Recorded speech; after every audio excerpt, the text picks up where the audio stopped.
அன்பு கர்த்தருடைய பிள்ளைகளே, உங்களை புதிய மாதத்தில் டிசம்பர் 24 முதலாம் நாள் காலையில் சந்தித்து உங்களோடு கூட கர்த்தருடைய வார்த்தையை பகிர்ந்து கொள்ள தேவன் அடியனுக்கு தந்த கிருபைகளுக்காக கர்த்தருக்கு நன்றி செலுத்துகிறேன். இம்மட்டுமாக நம்மை 11 மாதங்களாக தூக்கி சுமந்த நல்ல தகப்பன் இந்த புதிய மாதத்திலும் உங்களை மென்மேலும் ஆசீர்வதித்து நடத்த அவர் வல்லவராக இருக்கிறார். இந்த மாதத்தின் வாக்குத்தத்தமாக என் உள்ளத்தில் கொடுக்கப்பட்ட ஒரு வார்த்தை 2 கொரிந்தியர் 9:8. 2 Corinthians chapter 2 verse 8. மேலும் நீங்கள் எல்லாவற்றிலும் எப்பொழுதும் சம்பூர்ணமுடையவர்களாயும் சகலவித நற்கிரியைகளிலும் பெருகுகிறவர்களாயும் இருக்கும்படியாக தேவன் உங்களிடத்தில் சகலவித கிருபையும் பெருக செய்ய வல்லவராயிருக்கிறார். அன்பு கர்த்தருடைய பிள்ளைகளே, இந்த அருமையான வாக்குத்தத்தத்தை நான் உங்களுக்கும் கொடுக்க வாஞ்சிக்கிறேன். நீங்கள் எல்லாவற்றிலும் எப்பொழுதும் சம்பூர்ணமுடையவர்களாயும் சகலவித நற்கரிகளை செய்யவும் கர்த்தர் உங்களுக்கு கிருபை தருவாராக. நீங்கள் எல்லாவற்றிலும் எப்பொழுதும் சம்பூர்ணமுடையவர்களாக. ஆமென். தேவனுடைய இருதயமும் அப்படிதான். நம் தேவன் சம்பூர்ணர் என்று வேதத்திலே பார்க்கலாம். சம்பூர்ணம் என்றால் பரிபூர்ணமும் சம்பூர்ணம் ஒன்றுதான். ஆங்கிலத்தில் பார்க்கும்பொழுது abundance என்ற வார்த்தை கொடுக்கிறது. abundance. தேவன் பெருக செய்கிறவரும் ஆசீர்வதிக்கிறவரும். பூரணம் என்றாலும் அதற்கு மேலே ஒரு வார்த்தை தமிழில் கொடுக்கப்பட்டது என்றால் சம்பூரணம். அவர் abundance சாதாரணமாய் கொடுக்கிறவர்ல, சரிந்து குலுங்கி கொடுக்கும்படி தேவன் விரும்புகிறவர். அவர் தான் நம் தகப்பன். திருப்தியாக போஷிக்கிறவராம், திருப்தியாக கொடுக்கிறவர் தான் தேவன். ஏதேன் தோட்டத்தில் ஆதாம் ஏவாளை வைத்த காலங்களை நீங்கள் பாருங்கள். ஒரு குறை வைக்கவில்லை, ஒரு குறைவில்லாதபடி அவரை நடத்தினார் என்று பார்க்கிறோம். இன்னும் நீங்கள் பாருங்கள், 40 வருடங்களாக இஸ்ரவேல் ஜனங்கள் அவ்விசுவாசத்தினாலே அவர்கள் ப்ராமிஸ் லேண்ட், அவர்கள் சேர வேண்டிய கானானை போக முடியாமல் திருப்பி அனுப்பும் பொழுது 40 வருடங்கள் தேவன் அவர்களை எவ்விதமாக அவர்களை ஆசீர்வதித்து தேவைகளை சந்தித்தார் என்று வேதத்தை வாசித்து பார்க்கும்போது வேதம் சொல்லுகிறது, அவர்களை தேவன் திருப்தியாக நடத்தினார், திருப்தியாக போஷித்தார். இன்னைக்கு நண்பு கர்த்தருடைய பிள்ளைகளே, நம்மை திருப்தியாக நடத்தும் நல்ல தகப்பன் நமக்கு உண்டு என்பதை மறந்து போக வேண்டாம். எல்லாவற்றிலும் திருப்தியாக செய்கிறவர் தான் தேவன். ஒரு குறைவிலும் இல்லாமல் உங்களை நடத்துகிற தேவன். ஆகவே தான் நீங்களும் எல்லாவற்றிலும் எப்பொழுதும் சம்பூர்ணமாய் இருக்க கர்த்தர் விரும்புகிறார். கர்த்தர் விரும்புகிறார். நம் தேவனுடைய குணங்கள் என்ன என்று சற்று யோசித்து பார்ப்போம் என்றால், சில வேளைகளில் தேவன் நான் யார் என்பதை நாம் அறிந்து கொள்ள வேண்டும் என்றால் வேதத்தின் மகத்துவங்களின் அறிந்து இதை தியானிப்பதிலே மிக மிக முக்கியமானது. நம் தேவன் சம்பூர்ணராய் இருக்கிறார். 1 தீமோத்தேயு 6:17 நீங்கள் வாசித்து பாருங்கள். இவ்வுலகத்திலே ஐஸ்வர்யங்களும் இருமாப்பான சிந்தை எல்லோரில் இராமல் நிலையற்ற ஐஸ்வர்யத்தின் மேல் நம்பிக்கை வையாமலும் நாம் அனுபவிக்கிறதற்கு சகலவித நன்மைகளையும் நமக்கு சம்பூர்ணமாய் கொடுக்கிற ஜீவனுள்ள தேவன். எப்படியா? அந்த 2வது பகுதியை பாருங்கள். நாம் அனுபவிக்கிறதற்கு சகலவித நன்மைகளையும் நமக்கு சம்பூர்ணமாய் கொடுக்கிற தேவன். சம்பூர்ணமாய் கொடுக்கிற தேவன். அவர் சாதாரணமல்ல. நாம் அனுபவிக்கிறதற்கு தேவன் உலகத்தில் உருவாக்கின சகலமும் நமக்குரியது தான், நாம் அனுபவிக்கத்தக்கதான். ஆனால் பழைய காலங்களிலே சொல்லுவாங்க, எல்லாம் நம்ம பரிசுத்தவான்கள் தனித்து நிற்கணும், இப்படி வாழணும், அப்படி வாழணும். என்ன நன்றாக தெரிந்து கொள்ளுங்கள், நீங்கள் எல்லாவற்றையும் தேவன் அனுபவிக்கிறபடியாக நமக்கு கொடுத்திருக்கிறார். ஆனாலும் நாம் ஞானமாக பரிசுத்தத்தை காத்து கொண்டு சகலதையும் நமக்கு கொடுத்தவைகளை நம்ம அனுபவிப்பது தேவன் நமக்கு கொடுத்த ஒரு ஆசீர்வாதம். மறந்து போக வேண்டாம். தேவனுடைய குணாதிசயங்களை மிக முக்கியமான குணாதிசயம் அவர் சம்பூர்ணமாய் கொடுக்கிறவர். நாம் அனுபவிக்கிற சகல நன்மைகளையும் நமக்கு சம்பூர்ணமாக கொடுக்கிற தேவன் என்று வேதத்திலே 1 தீமோத்தேயு 6:17 கொடுக்கப்பட்டிருக்கிறது. ஆகவே என் கர்த்தருடைய பிள்ளைகளே, நாம் சம்பூர்ணராகிய தேவ சமூகத்திலே சம்பூர்ணராகிய கர்த்தரை நோக்கி பார்த்து நம் தேவைகளை அவர் கேட்கும் பொழுது அவர் கொடுக்கிறவராயிருக்கிறார். கேளுங்கள் உங்களுக்கு கொடுக்கப்படும் என்று கொடுக்கப்பட்டிருக்கிறது. ஆகவே நாம் கேட்கும் ஒவ்வொன்றையும் கர்த்தர் நமக்கு தருகிறவராயிருக்கிறார். இந்த மாதம் மிக முக்கியமான மாதம். நம் கர்த்தருக்கு நன்றி சொல்கிற ஒரு மாதம் மாத்திரமல்ல, நாம் இன்னும் சொல்லப்போனால் நாம் அநேகமாக கர்த்தருடைய இயேசு உலகத்தில் பிறந்த நாளை கொண்டாடுகிற ஒரு அருமையான மகிழ்ச்சி நிறைந்த ஒரு இந்த மாதத்திலே நாம் ஞானமாக நமக்கு கொடுக்கப்பட்ட ஒவ்வொன்றையும் நாம் அற்புதமாக கரெக்டாக எல்லாவற்றையும் செய்ய கர்த்தர் கிருபை தருவாராக. உங்கள் தேவைகளை எல்லாவற்றையும் நம் தேவன் அவர் சந்திக்க வல்லவராய் இருக்கிறார் என்பதை ஒரு நாளும் நீங்கள் மறந்து போக வேண்டாம். அவர் சம்பூர்ணர் தான்.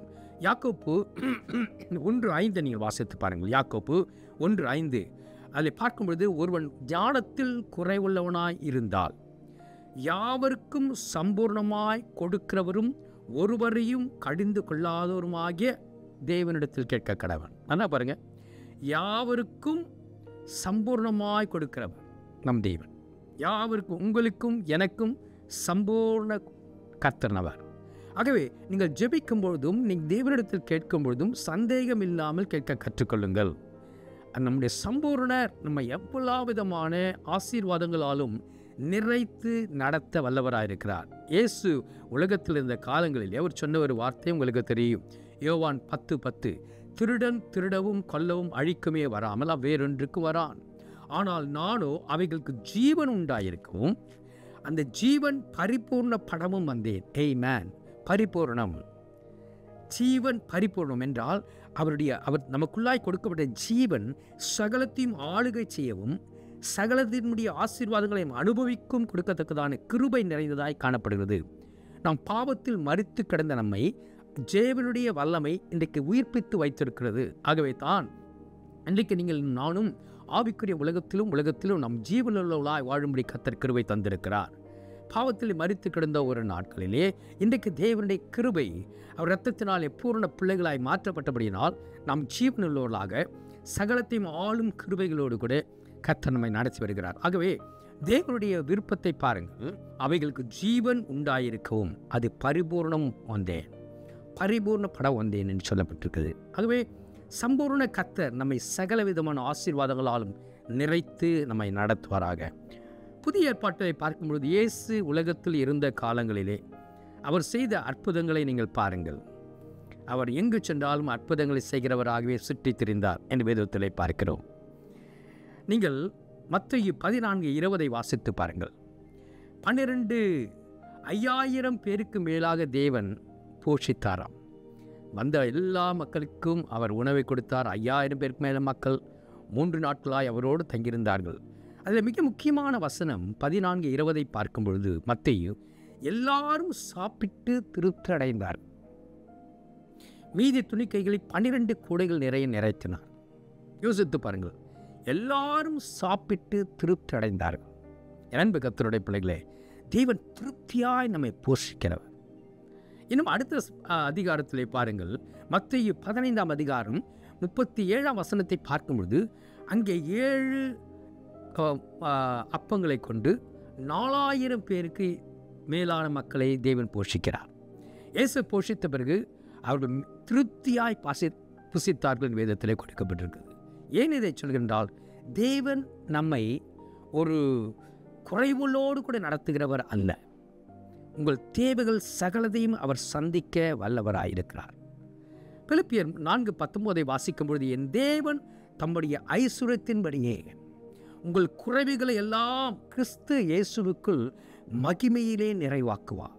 நன்றாக தெரிந்து கொள்ளுங்கள், தேவன் தம்முடைய ஐஸ்வர்யத்தின்படியே. இன்றைக்கு தேவனுடைய ஐஸ்வர்யம் நமக்கும் உங்களுக்கும் எப்பொழுதும் காணப்படுகிறது. ஆகவே நாம் விசுவாசத்தோடு கூட நம்முடைய எல்லா தேவைகளையும் என் தேவன் சந்திப்பார். இந்த மாதத்தில் அநேக விதமான தேவைகள் உண்டுதான். இந்த தேவைகள் நிச்சயம் உங்கள் வாழ்க்கையில் சந்திப்பார்.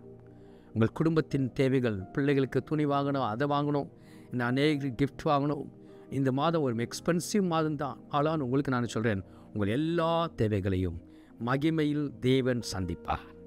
இந்த வரை சந்தித்திருக்கிறார், இனியும் சந்திப்பார். இத்தனை மாதங்கள் உங்களை தூக்கி சுமந்தவர், இத்தனை மாதங்கள் சுகத்தோடு பலத்தோடு பாதுகாத்தவர், இத்தனை மாதங்கள் உங்களை அற்புதமாய் நடத்தினவர். எத்தனை ஃபைனான்ஷியல் ப்ராப்ளம், எத்தனை காரியங்கள், குடும்பத்தின் பிரச்சனைகள் வந்தாலும் தேவன் கைவிடாமல் நம்மை நடத்துகிறதை நீங்கள் தியானிப்பீர்கள் என்றால் நான் உங்களுக்கு சொல்கிறேன், பயம் போய்விடும்.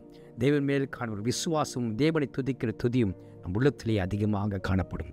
ஆகவே எப்படி பவுலடியார் சபையை ஆசீர்வதிக்கிறார், அதே போல நானும் உங்களை ஆசீர்வதிக்க நீங்கள் எல்லாவற்றிலும் எப்பொழுதும் சம்பூர்ணராகவும் சகலவித நற்கிரைகளையும் பெருகர்களாகவும் வாழ்ந்து சுகித்திருங்கள். அது தான் தேவனுடைய விருப்பமும் நம்முடைய விருப்பமும். கர்த்தர் உங்களை ஆசீர்வதித்து மேன்மைப்படுத்துவாராக. உங்கள் யாவருக்கும் advance Christmas greetings and also happy new year days to come. Amen. God bless you. Amen. ஜெபிக்கலாம். தகப்பனே, அன்பு பிள்ளைகளை நான் ஆசீர்வதிக்கிறேன். இந்த மாதம் ஒரு அற்புதமான மாதமாக, தேவனை துதிப்பான ஒரு மாதமாக உம்முடைய பிள்ளைகளுக்கும் எங்களுக்கும் தந்தபடியால் ஸ்தோத்திரம். உம்மை துதிக்கும் துதி மாத்திரம் எங்கள் வாயிலை எப்பொழுதும் எழும்புவதாக. நீ செய்த நன்மைகளை 11 மாதங்களாக தகப்பன் தன் பிள்ளையை சுமக்கிறது போல சுமந்து வந்தீர் என்று உமாக 1:31 கொடுக்கப்பட்டிருக்குதுப்பா. எங்களை எப்படி சுமந்து வந்தீரப்பா.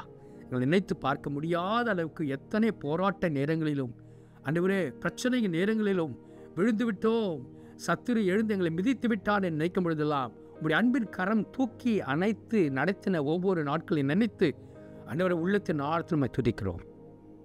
ஒவ்வொரு குடும்பத்தையும், ஒவ்வொரு மக்களையும் நீர் ஆசீர்வதி. அவருடைய ஒவ்வொரு தேவைகளையும் சந்திக்கப்படட்டும். கிறிஸ்மஸ் நாட்களை நம்முடைய பிள்ளைகள் கொண்டாடும் பொழுதும் தேவனுக்கு நன்றியுள்ள இருதயத்தோடு கூட கடைசி 2-3 நாட்கள் நம்முடைய சமூகத்தில் காத்திருக்கும் பொழுதும் அந்த மாதத்திலே நன்றியுள்ள இருதயத்தை தாரும். நல்லதோடு ஆண்டவரை 1000 நாவுகளோடு கூட துதித்து பாடும் ஒரு நல்ல கிருபைகளை தந்து நம்முடைய பிள்ளைகளை நடத்தும். ஒவ்வொரு தேவைகளும் சந்திக்கப்படட்டும். புதிய ஆண்டிலே புதிய கிருபைகளோடு, புதிய மகிமையோடு, புதிய தரிசனத்தோடு, புதிய பலத்தோடு நாங்கள் செல்ல நீ கிருபை தரப்போகிறதுக்காக நமக்கு ஸ்தோத்திரம். ஒவ்வொரு பிள்ளைகளையும் இதை கேட்கிற ஒவ்வொரு மக்கள் மேலும், குடும்பத்து மேலும் ஆண்டவரே உம்முடைய அபிஷேகமும் ஆசீர்வாதமும் கிருபையும் பிரசன்னமும் சமாதானமும் எப்பொழுதும் நிலை கொள்ளட்டும். ஆசீர்வதிக்கிறேன். இயேசுவின் மூலம் கேட்கிறோம் பிதாவே. ஆமேன், ஆமேன், ஆமேன். நம்முடைய அன்பின் தகப்பன் உங்களை அற்புதமாய் நடத்தி, ஆசீர்வாதத்தோடு நடத்தி, பெரிய காரியங்களை காணும்படி கிருபை தருவாராக. உங்களுக்கு மறுபடியும் எங்களுடைய happy new year and merry Christmas. God plus.